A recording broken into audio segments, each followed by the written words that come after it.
Upon awakening, the avid gamer finds himself transported into a medieval world where he becomes his own in-game character, a holy knight named Ark. He recalls that he fell asleep the previous night after playing the game. Ark then tests out his abilities and is amazed by their strength, including the devastating Wyvern Slash, and the ability to cast fire spells, which he shouldn't have been able to do as a holy knight.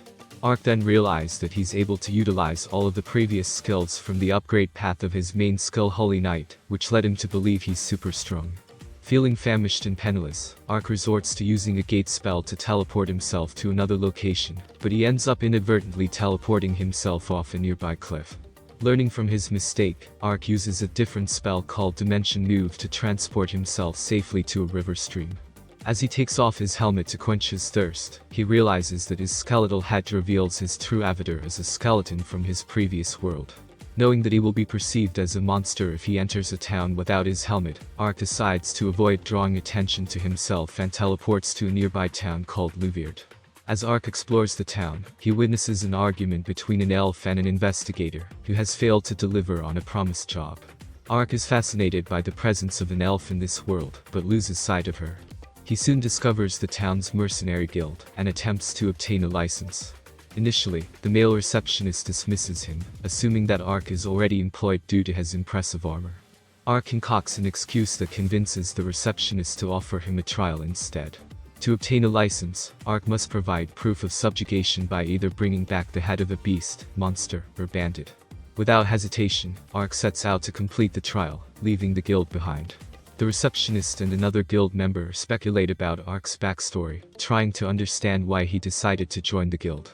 Following the trial, Ark sets out to fulfill the requirements by slaying a couple of boars, followed by an orc. With proof of his subjugation, Ark comes across a group of bandits surrounding a carriage, attacking and overwhelming the guards, and preparing to assault the noble lady and her maid. This situation differs greatly from the beasts and monsters Ark has fought before, and he realizes the danger the two women face at the hands of the bandits. Without hesitation, Ark uses his skills to dispatch the bandits, finishing off the remaining ones with his powerful Wyvern Slash move. Afterward, he checks on the two women, learning their names as Rita and Lauren. When Rita asks if Ark belongs to the nobility, he quickly devises a fabricated story about being a cursed knight on a quest to find a cure for his affliction, withholding the truth from the ladies for the time being. As they head into the forest to recover, Ark incinerates the bandits' bodies with his fire spell, and feels no remorse for his actions. Before the ladies return, Ark loots the bandits' belongings and makes use of their horses to transport everything.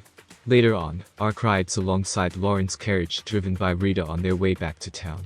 Rita thanks Ark for his help, and Lauren continues to stare at him, making him feel uneasy. After some time, Rita asks for Ark's name, and he introduces himself as a simple traveler named Ark. Upon returning to the guild, Ark presents his proof of subjugation, and receives a rune stone from the orc he defeated. The receptionist advises him to remove the rune stones from any monsters he defeats, and explains what they can be used for. With his license in hand, Ark checks into an inn and has a meal delivered to his room. He enjoys the food and drink, looking forward to the quests he will undertake the following day.